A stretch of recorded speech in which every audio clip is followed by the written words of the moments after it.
Bonsoir à tous, soyez les bienvenus dans ce journal, à la une de l'actualité de ce samedi 19 janvier 2019. C'est l'acte 10 des Gilets jaunes. Aujourd'hui à Paris, la mobilisation a pris un nouveau tournant. En France, des points de blocage ont aussi eu lieu. On fera le point dès le début de cette édition. Cette semaine, Emmanuel Macron a commencé un grand tour de France avec des oraux de 6 heures face à des maires pour lancer le grand débat national. Éclairage dans un instant. Un incendie de véhicule a eu lieu à Lyon, dans un parking d'un centre commercial. La voiture était pleine d'explosifs. Qu'est-ce que les Français ont dans leur assiette? Que mangent-ils? Reportage en graphisme à suivre. Et puis en fin de journal, il y aura la météo, le top 3 des recherches sur Google et le chiffre de la semaine. Bienvenue dans ce journal numéro 59.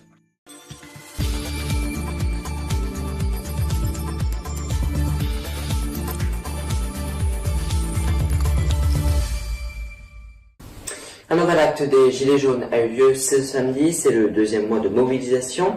Fin décembre, elle était très en baisse, mais depuis ce mois de janvier, elle est repartie à la hausse, la mobilisation qui touche de nombreux Gilets jaunes. Et ils ont instauré un nouveau système de comptage pour comparer les chiffres du ministère de l'Intérieur.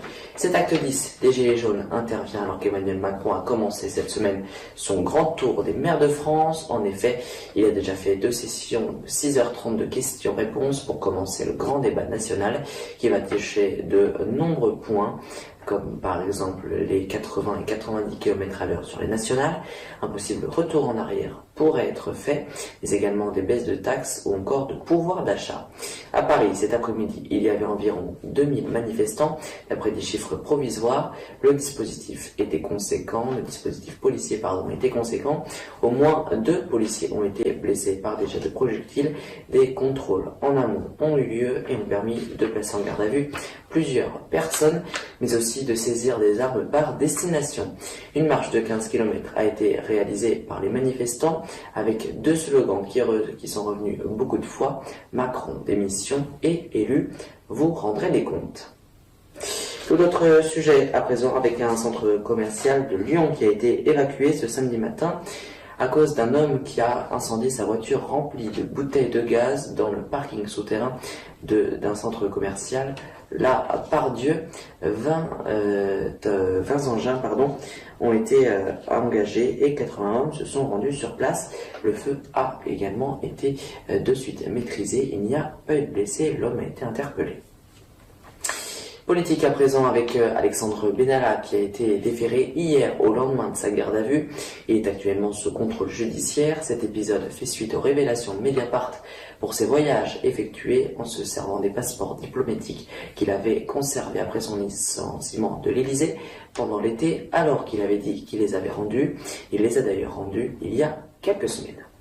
Qu'est-ce que les Français ont dans leur assiette? Que mangent-ils? Reportage en graphisme. Les pratiques alimentaires ont évolué ces dernières années. En effet, les Français consomment de moins en moins de viande qu'avant et le marché du bio a doublé en 5 ans. Les Français qui dépensent de moins en moins d'argent pour la nourriture. Un adulte mange environ 2,9 kg par jour de nourriture.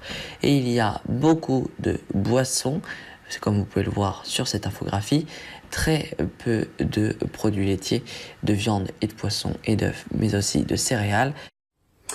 En bref, le second sommet entre Donald Trump et Kim Jong-un se déroulera fin février. L'an dernier, il avait déjà fait une poignée de main historique à Singapour. C'est la Maison-Blanche qui a annoncé cette nouvelle sans pour autant préciser le lieu de la rencontre. On passe au top 3 des recherches sur Google avec en première position le Mexique où un incendie d'un éoliduc a fait au moins 21 morts et 71 blessés. En deuxième position, nous avons Bernard Tapie qui est en pleine forme après son cancer. Et puis en troisième position, nous avons le rappeur MHD qui a été placé en détention provisoire après avoir été mis en examen à cause d'une rixe mortelle. Il a d'ailleurs reçu plusieurs soutiens de stars. Le chiffre de la semaine, c'est 140 millions de milliards. C'est un très gros chiffre et il correspond au nombre d'opérations que peut réaliser en 10 secondes le nouveau supercalculateur dont la France a fait l'acquisition il y a quelques semaines. Un coup d'œil maintenant à la météo de votre dimanche.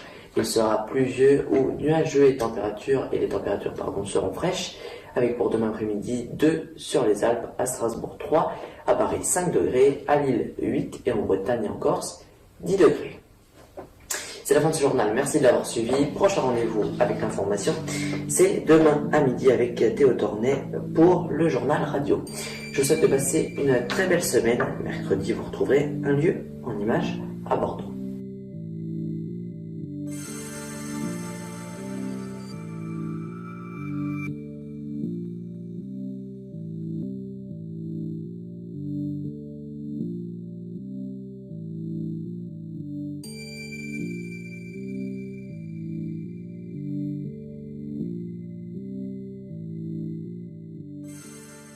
Vous aimez le journalisme ou l'audiovisuel? Venez postuler pour intégrer le groupe Info TV.